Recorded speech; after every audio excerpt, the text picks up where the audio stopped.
আমাদেরকে মেরে তারপরে যে কোনো সিদ্ধান্ত বাস্তবায়ন করতে হবে। We are open to kill. কিন্তু গতকালকে সার্জিসকে যেভাবে নরসিংদী থেকে ওয়ান কাইন্ড অফ আমি মনে করি যে এটা পালাতে বাধ্য হয়েছে।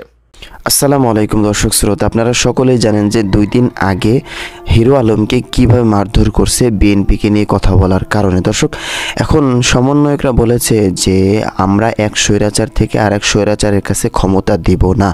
তো এই কথা বলার পরে সার্জিস আলম ও হামলার শিকার হতে যাচ্ছিল। দর্শক, এই নিয়ে বিস্তারিত আজকে আপনাদের সাথে শেয়ার করব। অবশ্যই মনোযোগ সহকারে শেষ পর্যন্ত দেখবেন। দর্শক, শেষ পর্যন্ত না দেখে বাজে মন্তব্য করবেন না। দর্শক, সার্জিস আলমের উপরে হামলার বিবরণী চলেন আমরা আজকের ভিডিও থেকে দেখে নেই। অন্যের সমালোচনা করা খুবই সোজা, কিন্তু নিজে যখন সেই জায়গাটাতে গিয়ে বসে যায় তখন এই দৃশ্যটাকে কন্ট্রোল করা খুবই কঠিন। স্ক্রিনের এক অংশে আপনারা দেখতে পাচ্ছেন এই মুহূর্তে আমাদের বাংলাদেশের বৈষম্যবিরোধী ছাত্র আন্দোলনের প্রধান একজন সমন্বয়ক সার্জিস দ্য ব্লুটুথ বয়। আমি নিজে তার খুবই পছন্দ করি ছেলেটার অ্যাক্টিভিটিস সবকিছু। আমি নিজেও তার পক্ষে অনেকগুলো ভিডিও করেছি, আপনারা দেখেছেন লক্ষ লক্ষ মানুষ। কিন্তু গতকালকে সার্জিসকে যেভাবে নরসিংদী থেকে ওয়ান কাইন্ড অফ আমি মনে করি যে এটা পালাতে বাধ্য হয়েছে। আমার কাছে বেশ কিছু ফোন আসছে, বেশ কিছু মেসেজ আসছে যে ওইখানে পরিস্থিতিটা এমন হয়েছিল যে বিক্ষুব্ধ ছাত্ররা, এই ছাত্র আবার কারা, এরা সমন্বয়কে, এই বিক্ষুব্ধ কথিত সমন্বয়ক বনাম রিয়েল সমন্বয়কদের যে পরিস্থিতি তৈরি হয়েছিল সেখানে যদি আর কিছুক্ষণ সার্জিস থাকতো তাকে হয়তো গায়ে হাত তোলা হতো অথবা ভিড়ের মধ্যে একটা অঘটন ঘটতে পারতো, যার কারণে পরিস্থিতি বুঝে সার্জিস সেখান থেকে চলে এসেছেন।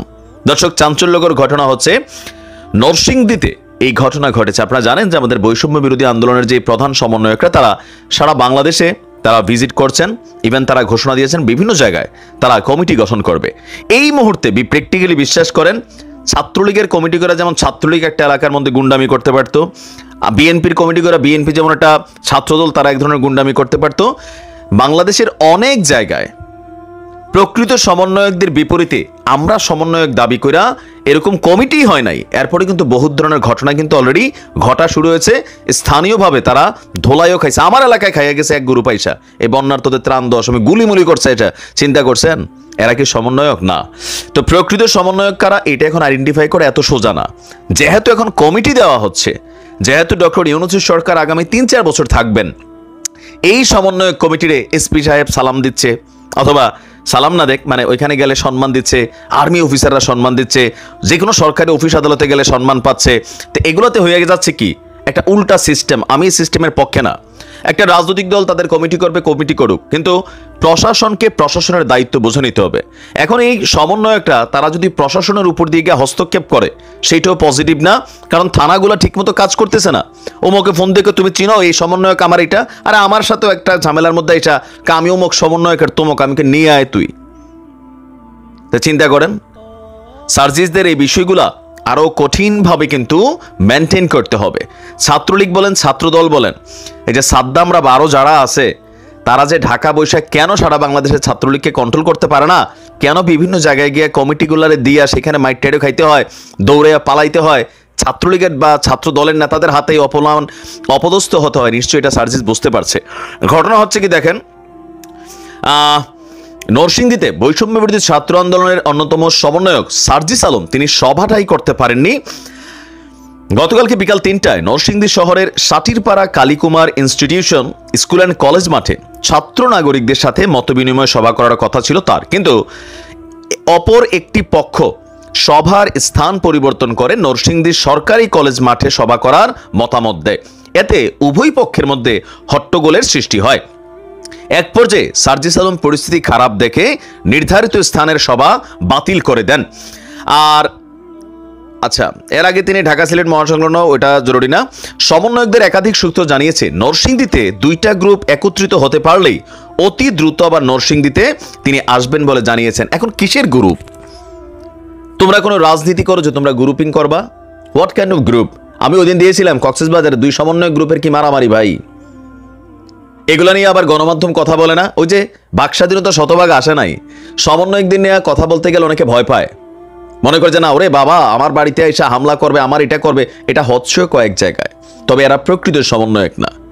প্রকৃত মুক্তিযোদ্ধারা যেমন দেশ স্বাধীন করে চুপচাপ ছিলেন, কথিত ভুয়া মুক্তিযোদ্ধারা কোটা টোটা বাতিল, কোটা নিয়ে আসা, সামনে সার্টিফিকেট 2 নাম্বারই করা, এগুলো 2 নাম্বারই লোকেরা ছিল। মূল যারা সমন্বয়কেরা মরে গেছে, মুগ্ধরা জীবন দিয়ে চুপ হয়ে গেছে, শুয়ে আছে কবরে। আর এখন যেগুলা, এগুলা হচ্ছে কি খাওয়া, মধু খাওয়া গ্রুপ জন্মাইছে। আর এদেরকে রাষ্ট্র যে পরিমাণ প্রোটেকশন দিচ্ছে, যে পরিমাণ সুযোগ সুবিধা দিচ্ছে, 2-4 জনের দেখা বাকিরা চিন্তা করতেছে এলাকাতে। এই দেখেন এখন ছাত্রলীগের অনেকে সমন্বয় গ্রুপে ঢুকছে, ছাত্রদলের গ্রুপের তারা ঢুকতেছে, এইটা ঢুকতেছে, ঢুইকা কি হচ্ছে, পলিটিশিয়ান হয়ে যাচ্ছে এগুলা।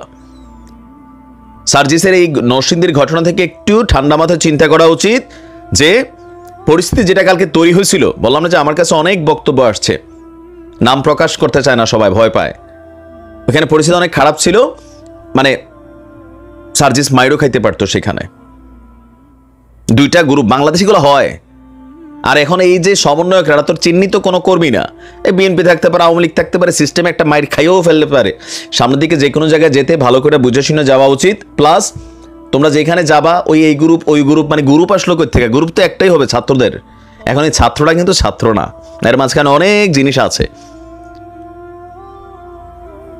এখন এই জিনিসগুলোকে ব্যালেন্স করা জরুরি। বাংলাদেশের বিভিন্ন জায়গায় এই সমন্বয়ক খেলা চলতেছে।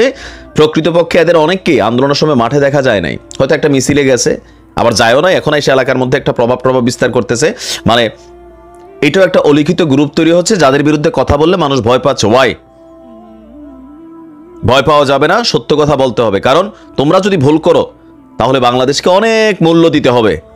এতগুলা মানুষের জীবন গেছে, তোমাদের ভুল করার সুযোগ নাই। ভালো থাকুন। তো প্রিয় দর্শক, আজকের ভিডিও পর্যন্তই, দেখা হচ্ছে পরবর্তী কোনো আপডেট ভিডিওতে।